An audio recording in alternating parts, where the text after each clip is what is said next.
moo tax keroog may gañe Onda ma kontaan ndax Onda yéen a way ya noo guddi la ci guddi yi de waaw yéen a way wayu ma sax ba ma nee rek Onda mu réy ma naan golo na ma jaagamee sa joor maa ko seeti ba ngeen ne ma jaagamee sa joor foo ko wéer wala way wa neexee yaa ko wax waaw wala foofu ñu la ma jaaga may sa joor foo ko wéer man leen parsoog avant yak parsoog arrière ya garanti la ruuyeeg rasul bu tax muy bondee ko dooleel waaw Onda ngi ñu taxaw te ma wan la ko alum cigare ak aération ci mbir mi la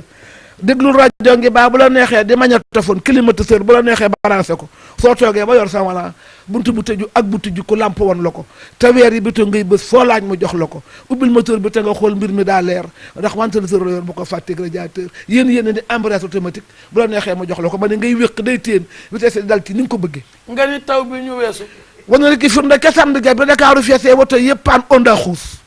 yéen na ma jàpp